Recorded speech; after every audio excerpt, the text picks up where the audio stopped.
그렇다 그럽니다. 그게 뭔고 하면 자기 백성, 하나님의 백성을 향한 하나님의 목적이 뭘까 하는 것이었습니다.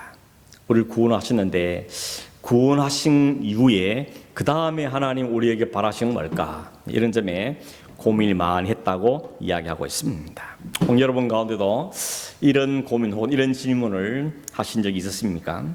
하나님 도대체 우리를 향한 뜻이 뭘까, 목적이 뭘까, 우리를 구원하셨는데 구원하신 후에 우리는 뭘 해야 되는가 하는 그런 고민을 하신 적인지 모르겠습니다. 여러 가지 답할 수 있겠죠. 그러나 이 존 스토트 목사님은 자기 나름대로 생각의 마지막 결을 어디에 갖는가 하면 하나님께서는 자기 백성들이 그리스도처럼 되길 원한다 하는 그런 결론을 개인적으로 내렸다는 겁니다.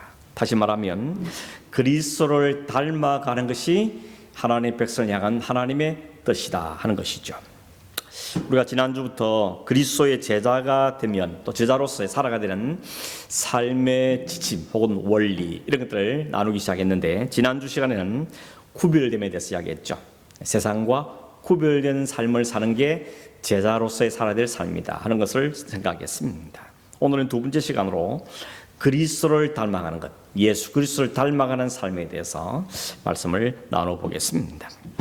왜 우리는 예수 그리스도를 닮아가야 하는가, 그리고 어떤 점에서 그리스도를 닮아가야 하는가, 그리고 그리스도를 닮기 위해서 우리에게 무엇이 필요한가, 어떻게 그 일을 살아낼 수 있는가 하는 점들을 잠깐 생각을 해보겠습니다.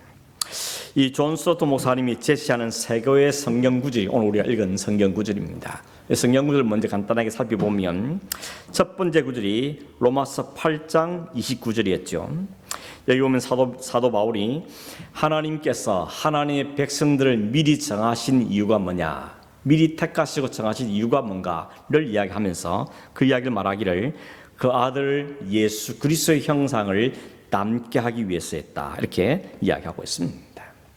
아들의 형상을 본받게 하라는 것이 하나님께서 그 백성들을 부르신 미리 정하신 이유라는 것입니다. 이건 과거의 일인 것이죠.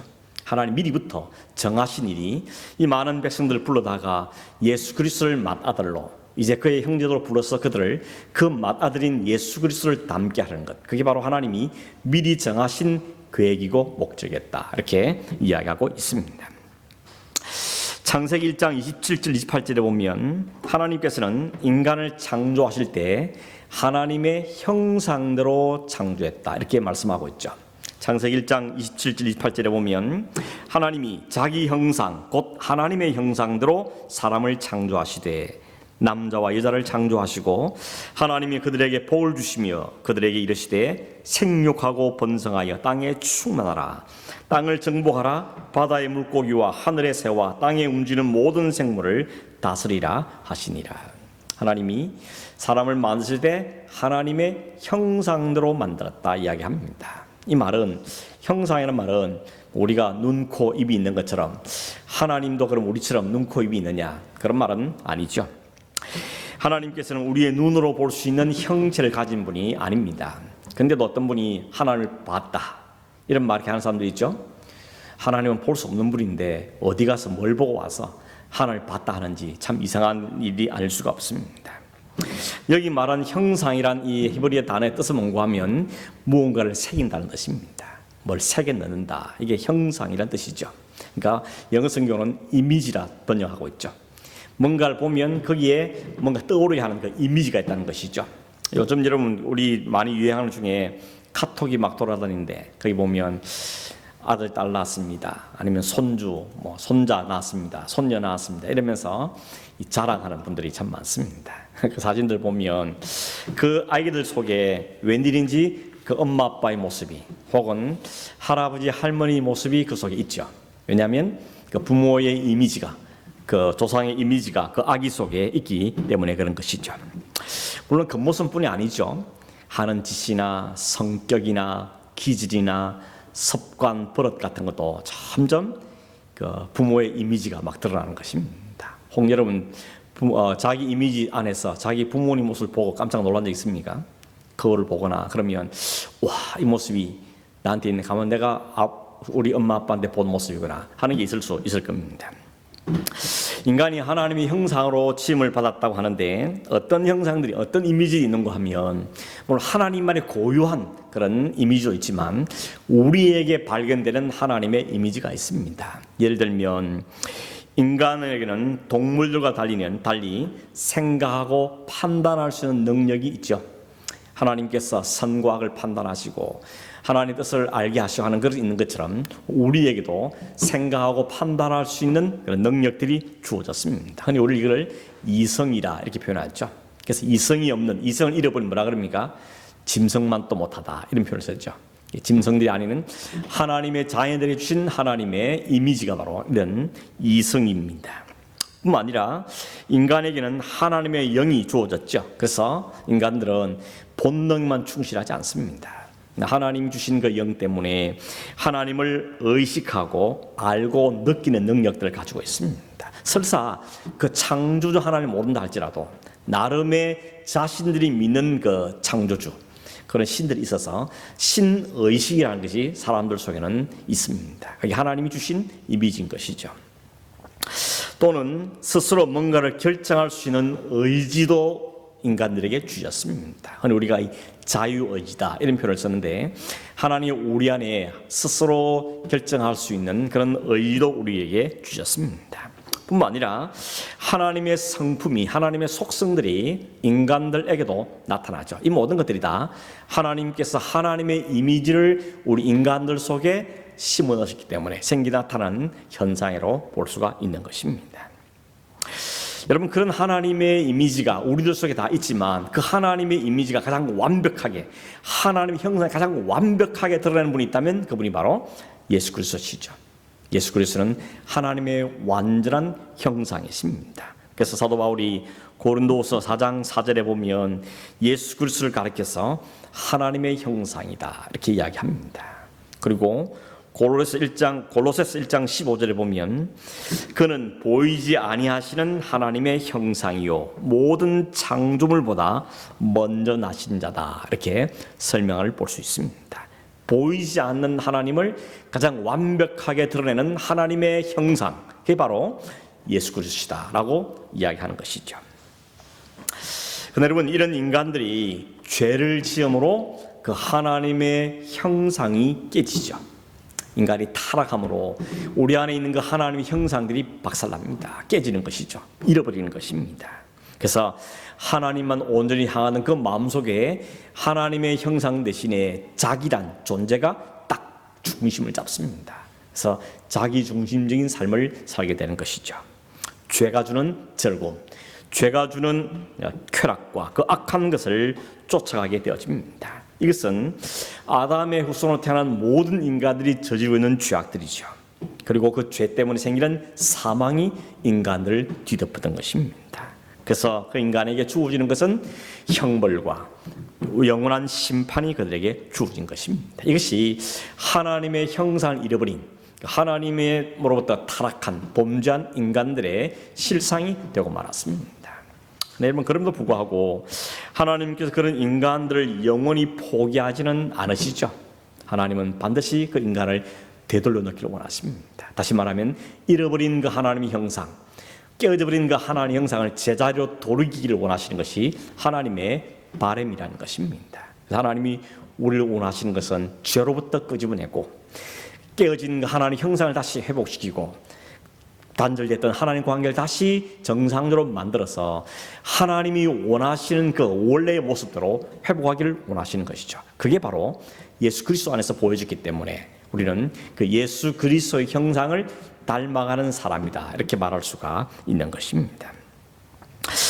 여러분 하나님께서는 하나님 백성들을 미리 정하신 뜻과 목적을 따라서 그들의 잃어버린 하나님 형상을 다시 돌이키를 원하시는데 그 모델이 바로 예수 그리스도십니다. 그래서 우리 모두가 그 예수 그리스도 보이지 않는 하나님을 가장 정확하게 보이시는 그 예수 그리스도를 보고 그분을 닮고 그분을 배우고 그래서 하나님께서 회복하기를 원하시는 그 하나님의 형상을 다시 우리가 회복해 가는 그것이 바로 성도라는 것입니다. 그게 제자의 삶이라는 것입니다.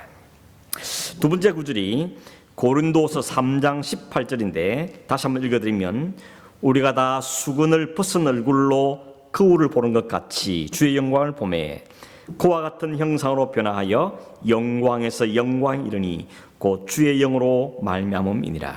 이 말씀은 사도 바울이 고린도 교회에 한 말이죠. 예수 그리스도 안에서 이제 거듭나서 이제 율법이 아니라 새로운 언약 아래 있는 백성들은 그동안 율법 아래 갇혀서 마치 수건을 뒤집어 쓴 것처럼 희미하게 보이던 그 복음, 그 하나님의 형상이 수건을 벗어버리고 이제 거울 앞에 선 것처럼 이제 하나님의 형상을 분명하고 또렷하게 보게 되었다는 겁니다. 그리고 그렇게 보게 되기 때문에 우리 안에 그 하나님의 형상이 반영돼서 우리도 점점 예수 그리스도의 그 영광스러운 얼굴을 닮아가게 된다는 것입니다.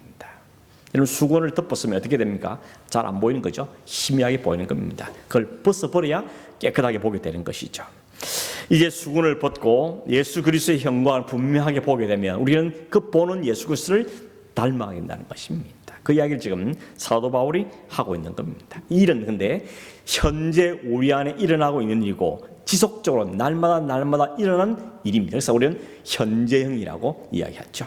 날마다 그리스도를 보고 그리스도를 또 담고 배워가는 이 삶이 우리 가운데 일어나기 시작했음을 바울이 우리에게 이야기하고 있는 것입니다. 이걸 어디서 경험하는가 하면 하나님 말씀을 통하여서, 그리고 우리 매일의 삶 속에서 그리스도를 알아가고 배워가고 또 경험하는 이 삶을 계속해서 이루고 가는 겁니다. 이것이 현재 진행형이라고 말할 수가 있는 것입니다. 세 번째 구절은 요한 1서 3장 2절인데 다시 한번 읽으면 이렇죠. 사랑하는 자들아, 우리가 지금은 하나님의 자니라. 장래에 어떻게 될지는 아직 나타나지 아니하였으나 그가 나타나시면 우리가 그와 같을 줄을 아는 것은 그의 참모습 그대로 될 것이기 때문이다. 저는 이것은 미래에 관한 말씀이죠. 아직까지 하나님의 그날, 다시 온 그날에 일어날 일을 우리가 확실히 모르지만 그러나 그날이 오면 적어도 우리가 아는 것은 우리가 그와 같이 될 거라는 겁니다. 주님과 같이 될 것이다. 이것이 우리의 소망이고 기대라는 것입니다. 주님과 같이 된다는 것이 어느 정도일까요, 여러분? 그와 같이, 주님과 같이 된다. 어느 정도겠습니까? 상상이 잘 안 되시죠? 근데 여러분, 그것이 얼마나 영광스러울지를 주님께서 언뜻 보여주셨죠. 예를 들면 변화산에서 영광스러운 얼굴로 변하심으로 장차 주님같이 변하는 그 영광이 어느 정도인지를 조금 맛보아 알게 하신 것입니다. 혹 여러분, 나비가 이게 나비 알에서 깨어나서 나비 되는 과정을 하고 보셨습니까? 영상 한데 보면 그 알이 알에서 꿈틀꿈틀 기어나는 애벌레가 나오죠. 그 애벌레가 한 15일에서 20일 정도 되면 번데기가 되죠. 그리고 그로부터 약 한 10일 정도 지나면 그 번데기를 쌓고 있는 그 고치가 조금씩 벗겨지고 거기서 나비가 나오게 되는 겁니다. 여러분, 사실 그거 보면 너무 신기합니다. 그 꿈틀꿈틀 기어가는 그 굼벵이 같은 그 애벌레가 어떻게 저렇게 화려한 나비로 변할 수 있을까? 그걸 보면서 깨닫는 게 뭔가 하면 적어도 나비도 저 정도 변화된다면 하나님께 가장 신경 써서 하나님의 형상대로 만든 인간이 얼마나 영광스럽게 변화될 것인가 하는 점을 힌트를 얻을 수 있는 겁니다. 여러분, 우리가 나비보다 훨씬 존귀한 존재들이기 때문에 하나님께서 그와 같이 된다는 그 영광스러움이 우리가 지금 상상한 것보다 훨씬 더 영광스럽게 우리가 변화될 것이라는 기대감을 가지게 되어지는 것입니다. 놀라운 것은 뭔가 하면 장차 그렇게 그리스도와 같이 변화될 우리들의 기대와 소망을 가지고 하나님께서는 지금도 우리 안에 그 하나님의 형상, 그리스도 형상을 점점점 변화시켜 가고 있다는 것입니다. 하나님이 그 기대를 가지고 마지막 날 우리 이루실 그 영광의 기대를 가지고 그 영광스러운 곳을, 목적지를 향해서 우리를 지금도 그렇게 변화시켜 가고 있다는 것입니다. 그게 바로 그리스도를 닮아가고 있는 과정 중에 있는 우리의 모습이라고 말할 수가 있다는 겁니다. 이게 얼마나 황송한 일입니까, 여러분? 죄로 인해서 타락하고 범죄해서 영원한 사망과 처할 수밖에 우리를 그냥 구원해 주신 것, 그 죄 가운데 건져내셔서 우리를 살려주신 것마다 너무 감사하고 황송한 일인데 우리를 예수 그리스도와 같은 영광 가운데 우리를 그렇게 변화시켜서 그리스도와 함께 살게 했다는 겁니다. 이게 하나님의 프로젝트입니다. 하나님의 계획이고 하나님의 목적이고 하나님 지금도 그 일을 이루고 하고 있다는 사실을 우리에게 오늘 말씀하고 있다는 것입니다. 여러분, 존 스토트가 이 세 개의 구절을 설명하면서 이 하나님께서 목적하신 바를 어떻게 이루어 가시는가, 바로 이게 과거, 현재, 미래로 설명하고 있습니다.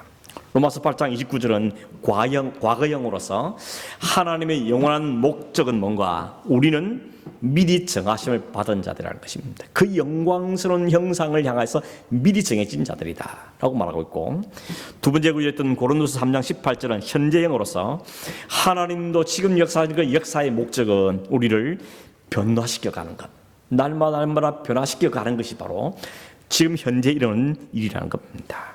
그리고 요한일서 3장 2절은 장차 최종적인 결론으로서 우리는 그분과 같이 될 거라는 것입니다.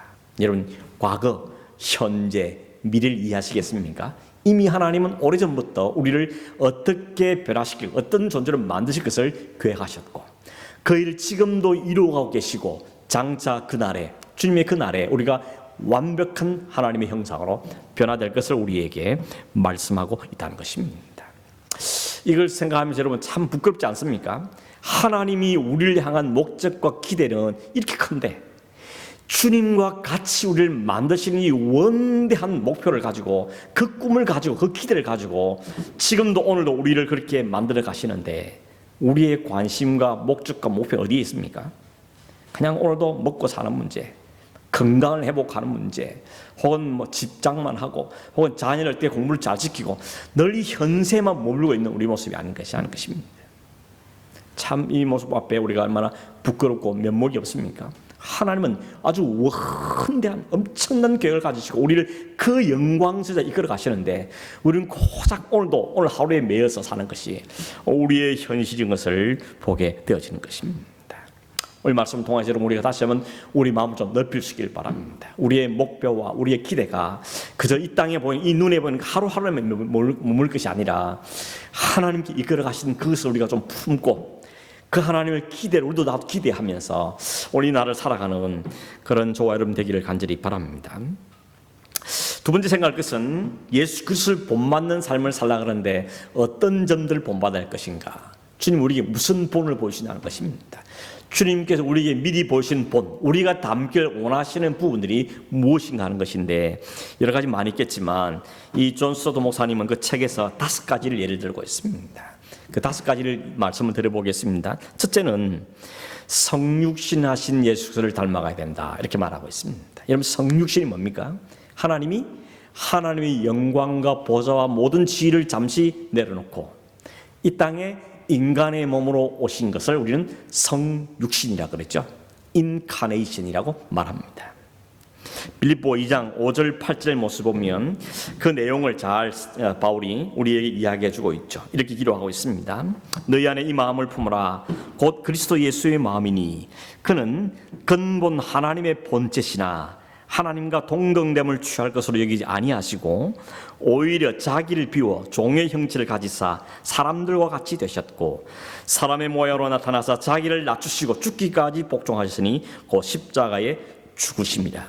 이 구절 안에 인카네이션, 성육신이라는 말씀을 잘 설명하고 있죠. 우리는 하나님의, 주님의 그 성육신을 우리가 어떻게 본받냐, 어떻게 담냐, 그건 하나님 할 수 있는 건데 우리는 하나님도 아닌데 어떻게 하나님 인간됨을 우리가 흉내낼 수 있겠는가, 이렇게 말할 분이 계실지 모르겠습니다.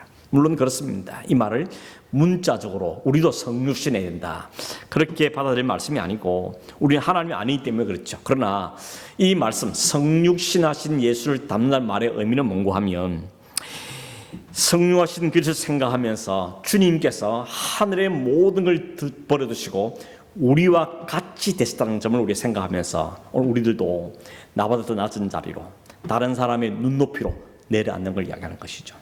그 사람 자리로, 그 사람의 위치까지 내려앉아서 그를 이해하고 같이 마음을 품고 용납하고 서로 돌아보는, 그게 바로 성육신하신 그리스도를 담는 삶이라고 설명할 수 있는 겁니다. 함께 아파하고 함께 기도하고 함께 돕는 그 삶을 이야기하는 것이죠. 그게 바로 그리스도께서 자신을 낮추셔서 인간에서 우리를 섬기시던 그 삶을 보여주는 것이라고 이야기하는 것입니다. 오늘 우리는 너무 내 중심 아닙니까? 나보다 약한 사람, 부족한 사람 바라볼 때 그저 동정심 정도밖에 없지, 그와 같은 처지로 낮아져서 그와 같은 자리에서 그와 같은 마음으로 그를 섬기는 그 삶이 우리에게 과연 얼마나 있느냐 하는 것이죠. 오늘 우리가 주님을 닮아야 될 첫 번째 모습은 바로 성육신하신 예수 그리스도를 닮아야 한다는 것입니다. 두 번째는 예수 그리스도의 겸손을 닮아야 한다는 겁니다. 요한복음 13장에 보면 예수님께서 제자들과 마지막 밤을 보내는 그날 밤에 식사하시다가 중간에 자리에 나시죠. 그리고는 겉옷을 벗어놓으시고 허리에 수건을 두르신 다음에 대야 물을 뜨다가 제자들의 발을 씻기는 장면이 나오죠. 주님의 겸손의 모습인 것입니다. 요한복음 13장 14절 15절에는 그렇게 하신 다음에 그 제자들에게 말씀하신 말씀이 나오는데 이렇게 말씀하셨습니다. 내가 주와 또는 선생이 되어 너희 발을 씻었으니 너희도 서로 발을 씻어주는 것이 옳으니라. 내가 너희에게 행한 것 같이 너희도 행하게 하려 하여 본을 보였노라. 예수님께서 내가 너희 발을 씻고 섬긴 것처럼 너희도 다른 사람을 섬겨라 하는 그 본을 보여준 것이 주님이 하신 이야기인 겁니다. 요즘도 가끔 어떤 교회 무슨 수련회를 하면 프로그램으로서 세족식이라는 걸 하죠. 발을 씻겨주는 합니다. 사실은 주님께서 우리에게 세족식 따라하라 라고 본을 준 건 아니죠. 그런 삶을 살라는 것입니다. 다른 사람의 발을 씻기는 그 겸손의 삶을 살라는 겁니다. 여러분, 다른 사람 발이라는 게 뭡니까? 그 사람의 가장 더러운 부분이 발이지 않습니까? 그 발을 씻기 위해서 물을 뜨다가 무릎을 꿇고 자세를 낮추고 그보다 더 낮아져서 그 발을 씻는 것을 이야기하는 것입니다. 여러분, 이건 쉽지 않은 일이죠. 이걸 어디서 해야 됩니까? 가장 가까운 사람에게, 가족에게, 형제 자매에게, 혹은 순 공동체 안에서, 같은 직장에서 우리는 그들을 섬기는 자로 가야 되는 겁니다. 근데 여러분, 말은 그렇지만 이게 쉽지 않죠.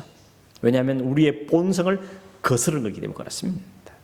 사람은 누구나 다 남을 섬기고 싶은 마음이 아니고 섬길 받으려는 마음이 있지 않습니까? 그래서 자꾸만 높아지려는 것이 아닙니까? 열심히 공부해서 많이 노력해서 남보다 더 지위가 올라가겠다는 이유가 뭡니까?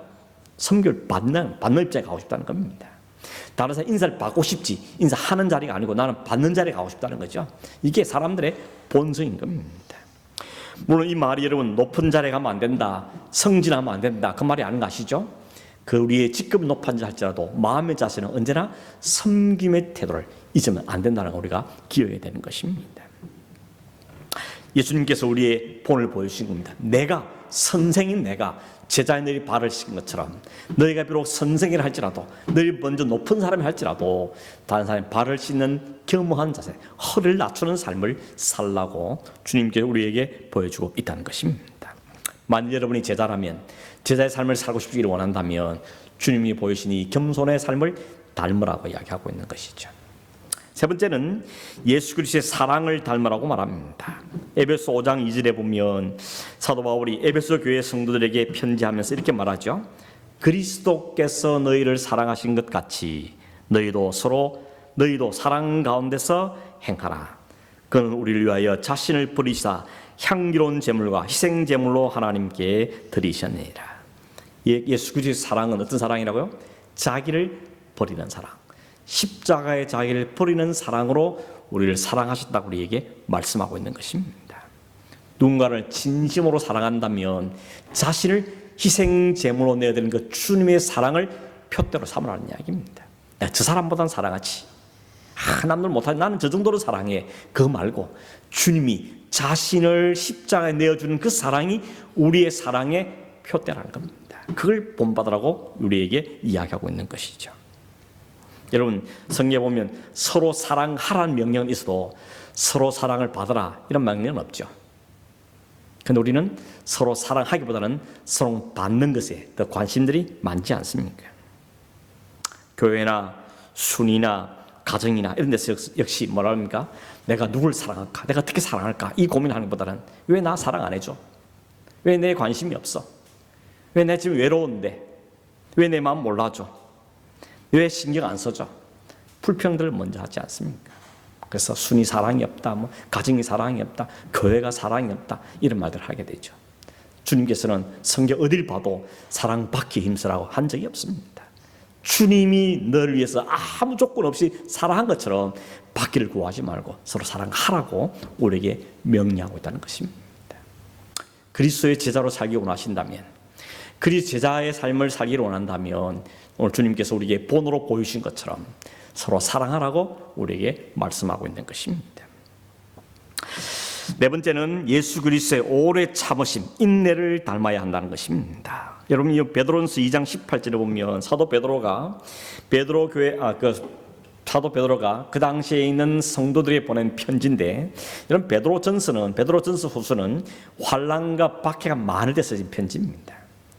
이때만큼 환난이 더 심해서 없을 정도로 아주 고난들이 많았습니다. 특히 이 당시에는 노예도 있고 종도 있었죠. 근데 베드로가 편지를 쓰면서 이렇게 말합니다. 어떤 상황에서도 참고 인내하라는 것입니다. 그중에 하나 예가 뭔가 하면 오늘 베드로전서 2장 18절에 있는 겁니다. 사환이라면 종을 이야기하는 거죠. 종들아, 범사에 두려움으로 주인들에게 순종하되 선하고 관용하는 자들뿐만 아니라 또한 까다로운 자들에게도 그리하라 그럽니다. 종이 주인 잘 만나야 되는데 또 순하고 또 관대한 주인이 있는가 하면 어떤 주인은 참 까다롭기가 예사롭지 않은 주인도 있다는 겁니다. 우리가 직장 생활에도 그렇지 않습니까? 어떤 상사는 참 대하기도 편하고 사회하기 참 편한데 어떤 사람은 진짜 까다로워가지고 내가 언제까지 저 밑에 있어야 되는가, 이런 마음이 드는 상전도 충분히 있을 수 있는 거죠. 그런데 베드로는 우리에게 당부합니다. 까다로운 주인을 할지라도 참으라는 겁니다. 이게 얼마나 어려운 일입니까? 얼마나 쉽지 않은 일입니까? 이유를 베드로전서 2장 21절에 보면 이를 위하여 너희가 부르심을 받았으니 그리스도도 너희를 위하여 고난을 받았사 너에게 본을 끼쳐 그 자취를 따라오게 하려 하셨느니라. 주님만큼 그 까다로운 유대인들, 그 불평 많고 예수를 죽이는 그 자들을 진심으로 섬겼던 분이 없다는 겁니다. 주님께서 그렇게 하신 이유는 우리에게도 모든 상황에서 혈기 부리지 말고 신경질 내지 말고 성질 부리지 말고 주님처럼 기꺼이 고난을 받고 심지어 애매하거나 억울한 상황에 만나 할지라도 자기 주장하는 것 때문에 복수하려지 말고 주님의 오래 참으심을 닮아라고 말합니다. 여러분, 이렇게 하려면 어떻게 됩니까? 죽어야 됩니다. 살아있는 한, 내 감정이 살아있고 내 기운이 살아있는 한 이 삶 어떻게 삽니까? 주님이 말씀하는 죽으라는 겁니다. 십자가에서 완전히 죽으라는 말씀을 우리에게 하고 있는 것이죠. 이점 듣고 여러분, 나는 못한다, 나는 제자의 삶 포기하겠다, 그런 생각이 드는 분도 계실지 모르겠습니다. 그러나 적어도 우리가 그리스도의 제자를 살기를 원한다면 주님은 본을 보여 이 삶을 살아야 된다는 이야기하고 있는 것이죠. 마지막 닮아야 될 것은 뭔가 하면 주님의 선교를 향한 마음입니다. 요한복음 17장 18절에 보면 주님께서 하나님께 기도한 내용이 나옵니다. 이렇게 기도했습니다. 기도하는 중에 아버지께서 나를 세상에 보내신 같이 나도 그들을 세상에 보내었습니다. 이렇게 말합니다. 하나님 아버지께서 나를 세상에 보내신 것처럼 나도 저들을 세상에 보냈습니다. 이렇게 말합니다. 요한복음 20장 21절에 보면 기도할 뿐만 아니라 그 제자들에게도 이렇게 말합니다. 예수께서 또 이르시되 너희에게 평강이 있을지어다. 아버지께서 나를 보내신 같이 나도 너희를 보내노라. 아버지께서 나를 보내신 것처럼 나도 너희를 보낸다고 말씀합니다. 하나님께서 예수님을 이 땅에 보내셔서 복음을 증거하고 이 생명을 구원하는 그 선교 사명을 주신 것처럼 주님도 제자들에게 나도 너에게 선교의 명령을 한다라고 말씀하고 있는 겁니다. 그럼 여러분, 우리가 받은 이 선교의 명령, 복음을 전하는 이 사명은 주님께서 하나님께 받은 사명과 맞먹는 사명이라는 것을 우리에게 말씀하고 있는 겁니다. 그러면 우리가 복음을 전하고 다른 사람의 그리스도를 알리고 하는 것은 주님이 이 땅에 오셔서 이루신 그 사명을 이루는 일에 참여하는 놀라운 사명인 것을 우리에게 말씀하고 있는 것입니다. 그렇지만 여러분, 우리가 가야 될 세상은 결코 만만치 않죠. 세상이 쉽지가 않습니다. 그런데 우리가 가야 될 곳은 세상이라는 것입니다. 베드로와 요한과 또 그 제자들이 변화산에서 주님의 영광스러운 모습을 보고는 그냥 여기 삽시다. 그냥 초막 셋 짓고 여기 사는 게 좋겠습니다 라고 말했죠. 산 아래 세상은 문제가 많고 죄가 많은데 여기는 영광스러우니까 여기 삽시다 이렇게 말한 것처럼 우리도 그런 생각이 들 때가 있죠. 그냥 막 부흥회하고 집회할 때 기도원에서 그냥 여기 이제 살았으면 좋겠다 이런 마음 들 때 얼마나 많습니까? 근데 여러분, 주님께서 우리에게 세상으로 가라고 말씀하십니다. 그 세상이 어디입니까? 가정이 세상이요, 직장이 세상이요, 주변의 사람과 함께 어울려 사는 곳이 세상이라는 겁니다. 여러분, 세상은 우리 말 다 듣지 않습니다. 복음을 전하면 막 받아들이고 회개하고 이러면 얼마나 좋겠습니까? 그런데 오히려 너나 잘 믿어라, 늘 보면 되겠냐, 이런 조롱을 하는가 하면 예수가 어디 있냐, 하나님 어디 있냐, 내 주목을 믿으라든지 이 개독교인 이런 말도 듣고, 여러분 세상은 만만치 않은 것입니다. 주님이 오셨을 때도 주님을 결국 십자가에 내몰아 죽였지 않습니까? 이게 세상의 현실입니다. 그러나 주님께서 그 하늘의 보좌에서 땅에 오셨습니다. 여러분, 하늘은 하나님의 뜻이 완벽하게 이루어지는 것입니다. 거부하는 사람이 없는 것이 하늘이죠. 그런데 세상에 오셨다 됐습니까? 주님이 오셨음에도 불구하고 세상이 거절하고 거부하고 배척하고 미워하고 싫어하고 십자가에 내몰아 죽였지 않습니까? 그게 세상이라는 겁니다. 오늘 주님께서는 우리에게 보내시면서 그 세상으로 가라고 우리에게 말씀하고 있는, 그게 선교의 사명입니다. 꼭 우리가 해외에 가는 것만 선교가 아니라 우리의 직장으로, 안 믿는 가정으로, 혹 안 믿는 형제들 가운데로 들어가는 것이 바로 세상으로 가는 선교의 사명이라는 것입니다. 정리를 하면 5가지였죠. 주님을 본받는 제자로의 삶을 살 때 우리가 본받을 모양도 우리에게 이야기했습니다. 그러나 결론적으로 뭡니까? 그거 어떻게 하냐? 제자를 포기하든지 이런 마음이 드는 것이 우리의 현실이 아닐 수가 없습니다. 쉽지가 않습니다. 세상이 악한 것도 문제지만 그 세상의 악함 이겨낼 수 없는 나의 실력 없음도 더 큰 문제인 것이죠. 어떻게 이 제자 삶을 살 수 있습니까? 어떻게 주님을 닮은 삶을 살아갈 수 있느냐? 그 비결 한 가지 방법이 없죠. 하나님이 제공하신 방법입니다. 그게 뭐죠? 주님께 보내실 때 주님이 성철하시면서 내가 너희들 세상에 두고 간다. 그러나 염려하지 마라.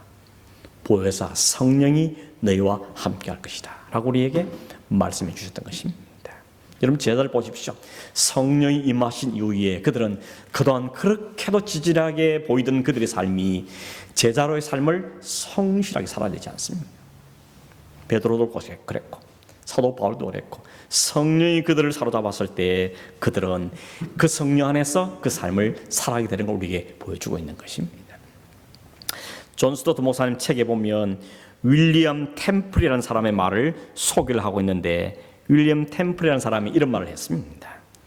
나에게 햄릿이나 리오 왕 같은 희곡을 주면서 그런 거 한번 써봐라. 그러면 나는 할 수 없습니다. 그런 건 셰익스피어나 하는 것이지 나 같은 것은 그렇게 할 수 없다는 겁니다. 그러나 마찬가지로 예수님의 삶을 보여주면서 이 삶을 살아라 라고 말한다면 우리는 그 일을 할 수 없다는 겁니다. 예수님의 삶을 살 수 없다는 겁니다.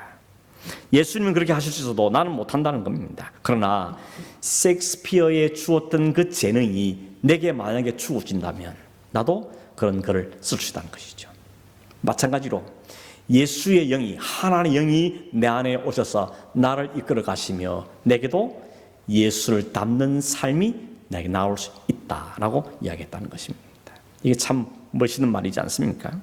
우리가 예수 그리스도를 닮는 삶을 살아갈 수 있는 방법은 한 가지밖에 없습니다. 그건 바로 하나님의 영, 그리스도의 영, 그리스도를 그렇게 살게 하시던 그 영께서, 동일한 영께서 우리 안에 오시고 우리의 삶을 이끌어 가시면 비로소 우리의 삶에 그리스도의 삶이 드러나게 된다는 것입니다.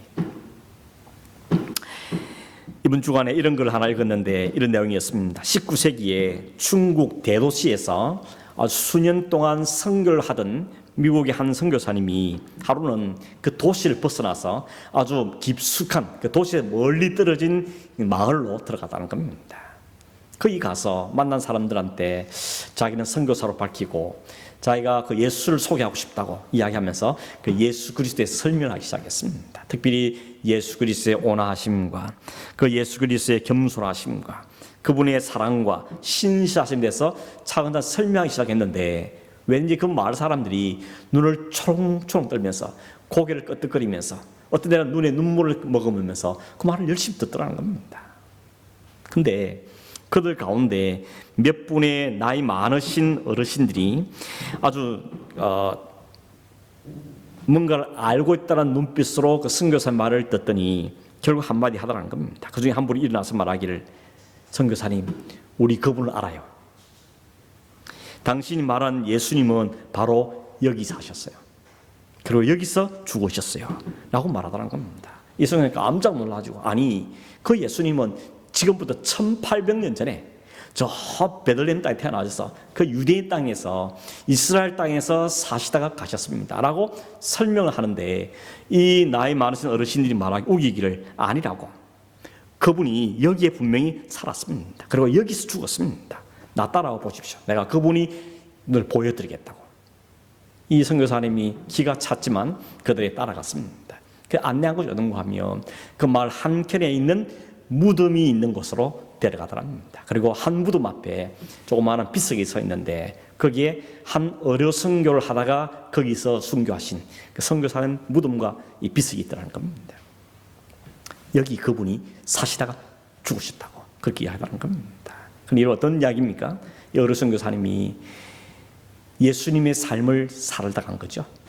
이 사람들은 그분이 예수님의 가르침대로 사신 분이기 때문에 이분이 예수님이라고 그렇게 생각할 만큼 그 삶을 살아갔다는 것을 이 선교사님이 알게 되었다는 것입니다. 존 스토 목사님이 이 두 번째 챕터를 끝내면서 마지막을 어떻게 정리했는가 하면, 하나님의 뜻은 우리가 그리스도처럼 되는 것이고 하나님의 방법은 우리를 성령으로 충만하게 하는 것이다 라고 이 장을 끝내음을 볼 수 있습니다. 그렇습니다, 여러분. 하나님의 뜻은 우리가 그리스도를 본받고 그리스도처럼 닮아가는 것이 하나님의 원하신 목적과 뜻이고, 그 일이 우리에게 맡게 될 일이 아니기 때문에 친히 하나님 영을 우리에게 보내셔서 우리 안에 그 일을 이루어 가신다는 겁니다. 이미 계획하셨고 반드시 이루실 것인데 지금도 우리 안에서 그 일을 행하고 계시다고 우리에게 말씀하고 있는 것입니다. 여러분, 하나님께서는 우리를 그저 죄에서 건져낸 것만으로 만족하시는 것이 아니라 그렇게 건져낸 우리를 하나님 목자는 그 자리에 갈 때까지 그리스도를 닮아가는 사람으로 우리를 만들어 가기를 원하신다는 겁니다. 그분의 사랑, 그분의 겸손하심, 그분의 인카네이션하심, 그분의 오래 참으심, 그분의 선교하심, 그 삶을 오늘 우리에게도 열매로 맺혀지기를 기대하시고 그 일 위해서 오늘도 성령께서 우리 안에서 역사하고 계시다는 겁니다. 우리가 할 일은 뭐겠습니까? 하나님의 꿈을 나의 꿈으로, 하나님의 기대를 나의 기대로, 하나님의 소망을 나의 소망으로 품고 오늘 하나님 그 방법으로 제게 하신 성령께 자신을 잘 순종해 드림으로 하나님, 저도 주님 닮아가기를 원합니다. 내 안에 주님의 형상이 이루어지길 원합니다 라고 기도하며 그 약속과 하나님을 부여잡고 감사하면서 우리의 맡긴 이 길을 걸어가는 것이 우리의 삶이어야 한다는 것입니다. 그리스도의 제자가 되기를 원하시는 여러분, 그리스도의 제자로 부름을 받은 여러분, 우리가 할 일은 바로 주님의 닮아가는 그것을 우리의 소망을 붙잡고 우리의 소원을 붙잡고 매일매일을 주님 앞에 살아가는 삶을 살아가는 주 여러분 되기를 주의 이름으로 축원합니다.